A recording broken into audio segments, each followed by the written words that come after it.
শেষ সময়ে এমন এক ফিতনা আসবে যেখানে ঈমান ধরে রাখা হবে জ্বলন্ত কয়লা হাতে রাখার মতো কঠিন। আপনি কি সেই সময়ের জন্য প্রস্তুত? শেষ সময়ের পৃথিবী হবে অদ্ভুত অন্ধকারে ভরা। মানুষ দুনিয়ার মোহে এতটাই ডুবে যাবে যে আল্লাহকে মনে করার সময়ও পাবে না। হারামকে মানুষ স্বাভাবিক ভাববে আর হালালকে কঠিন মনে করবে।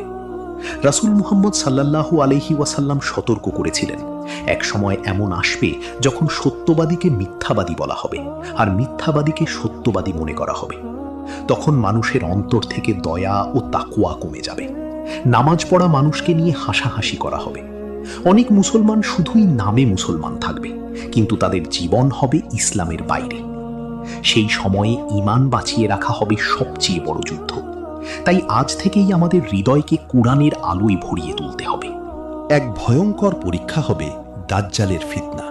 সে এমন ক্ষমতা নিয়ে আসবে যে মানুষ তাকে দেখে অবাক হয়ে যাবে। আকাশে বৃষ্টি নামাতে বললে বৃষ্টি হবে, জমিনে ফসল ফলাতে বললে ফসল জন্মাবে। দুর্বল ঈমানের মানুষ তাকে সত্য মনে করবে। রাসূল মুহাম্মদ সাল্লাল্লাহু আলাইহি ওয়াসাল্লাম বলেছেন, আদম আলাইহিস সালাম থেকে কিয়ামত পর্যন্ত দাজ্জালের চেয়ে বড় ফিতনা আর আসেনি। তখন মানুষ শুধু দুনিয়ার লাভের জন্য ঈমান বিক্রি করে দেবে। কেউ সকালে মুমিন থাকবে, সন্ধ্যায় কাফির হয়ে যাবে। তাই সূরা কাহাফ পড়ার গুরুত্ব এত বেশি বলা হয়েছে। যারা আল্লাহর উপর ভরসা রাখবে তারাই এই ফিতনা থেকে রক্ষা পাবে। আমাদের এখন থেকেই ঈমানকে শক্ত করতে হবে। শেষ সময়ে মুসলমানদের উপর অর্থনৈতিক চাপও ভয়ঙ্কর হবে। সুদ, ঘুষ ও হারাম উপার্জন এত বেড়ে যাবে যে হালাল পথে থাকা কঠিন হয়ে পড়বে।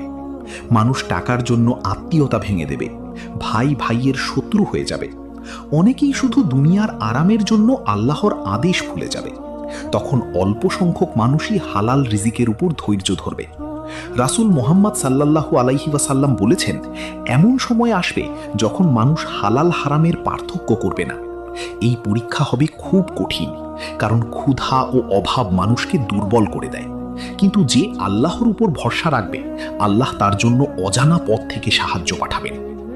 আরেকটি বড় পরীক্ষা হবে অশ্লীলতার ফিতনা। আজ মোবাইলের এক ক্লিকেই মানুষ গুনাহের দিকে চলে যাচ্ছে। চোখের গুনাহ, কানের গুনাহ, অন্তরের গুনাহ সব কিছু সহজ হয়ে গেছে। মানুষ লজ্জাকে দুর্বলতা মনে করছে। নারীরা ও পুরুষরা একে অপরকে আকর্ষণ করার প্রতিযোগিতায় নেমেছে। রাসূল মুহাম্মদ সাল্লাল্লাহু আলাইহি ওয়াসাল্লাম বলেছেন, যখন লজ্জা চলে যাবে তখন মানুষ যা খুশি তাই করবে। শেষ সময়ে জিনা ও অশ্লীলতা এত বেড়ে যাবে যে মানুষ প্রকাশ্যে গুনাহ করতে লজ্জা পাবে না। তখন শয়তান মানুষের অন্তরকে ধীরে ধীরে কালো করে দেবে। তাই নিজের চোখ, কান ও হৃদয়কে হেফাজত করা আজ সবচেয়ে জরুরি কাজ। শেষ সময়ে মুসলমানদের উপর অত্যাচারও বেড়ে যাবে। সত্য কথা বলার জন্য মানুষ অপমানিত হবে। দিন মেনে চলার কারণে অনেককে একা হয়ে যেতে হবে। পরিবারও দিনের পথে বাধা হয়ে দাঁড়াবে। অনেক তরুণ তরুণী ইসলাম মানতে গিয়ে বন্ধু হারাবে। কিন্তু রাসূল মুহাম্মদ সাল্লাল্লাহু আলাইহি ওয়াসাল্লাম বলেছেন, ইসলাম একদিন অপরিচিত হয়ে যাবে, যেমন শুরুতে ছিল। তখন যারা দিন আঁকড়ে ধরবে তাদের জন্য রয়েছে সুসংবাদ।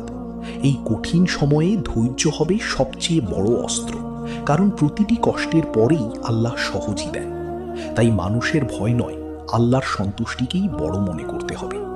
এক সময় এমন আসবে যখন মানুষ কুরআন পড়বে, কিন্তু কুরআনের শিক্ষা জীবনে থাকবে না। মসজিদ সুন্দর হবে, কিন্তু মানুষের অন্তর হবে ফাঁকা। অনেক আলেমের কথা মানুষ শুনবে না, বরং দুনিয়াদারদের অনুসরণ করবে। তখন সত্য ও মিথ্যার পার্থক্য করা কঠিন হয়ে যাবে। সোশ্যাল মিডিয়ার মাধ্যমে মিথ্যা খুব দ্রুত ছড়িয়ে পড়বে। মানুষ যাচাই না করেই সব বিশ্বাস করবে।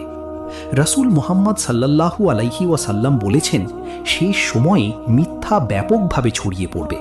তাই মুসলমানদের জ্ঞান অর্জন করতে হবে। কুরআন ও সহিহ হাদিসকে আঁকড়ে ধরতে হবে, কারণ এই দুই জিনিসই অন্ধকার সময়ে সঠিক পথ দেখাবে। শেষ সময়ের আরেক ভয়ঙ্কর পরীক্ষা হবে হঠাৎ মৃত্যু বেড়ে যাওয়া। মানুষ সকালে সুস্থ থাকবে, রাতে কবরের বাসিন্দা হয়ে যাবে। রোগ ব্যাধি, দুর্যোগ ও অশান্তি মানুষের জীবনকে ভয়াবহ করে তুলবে। তখন মানুষ বুঝবে দুনিয়া আসলে কত অস্থায়ী। কিন্তু আফসোস, অনেকেই তখনও তওবা করবে না। তারা গুনাহের মধ্যেই ডুবে থাকবে। অথচ মৃত্যু কাউকে সময় দিয়ে আসে না। রাসূল মুহাম্মদ সাল্লাল্লাহু আলাইহি ওয়াসাল্লাম বারবার মৃত্যুকে স্মরণ করতে বলেছেন, কারণ মৃত্যু স্মরণ করলে মানুষের অন্তর নরম হয়। তাই আজ থেকেই আমাদের তওবা করা উচিত। কে জানে আগামীকাল আমরা বেঁচে থাকবো কিনা। আজ সময় আছে, কিন্তু একদিন এই সুযোগ আর থাকবে না। কিয়ামতের আগে এমন সময় আসবে যখন ভালো মানুষ খুব কমে যাবে। তখন একমাত্র আল্লাহর রহমতই মানুষকে বাঁচাতে পারবে। তাই এখনই নামাজে ফিরে আসুন, কোরআনের সাথে সম্পর্ক গড়ুন, হারাম থেকে দূরে থাকুন। দুনিয়ার সুখ কয়েকদিনের, কিন্তু আখিরাত চিরস্থায়ী। মনে রাখবেন, আল্লাহর পথে চলা কখনো ক্ষতি নয়। শেষ সময়ের অন্ধকারে যারা ঈমান নিয়ে টিকে থাকবে তারাই হবে সত্যিকারের সফল। হয়তো আজকের এই কথাগুলোই কারো জীবন বদলে দিতে পারে। আল্লাহ আমাদের সবাইকে শেষ সময়ের ফিতনা থেকে হেফাজত করুন।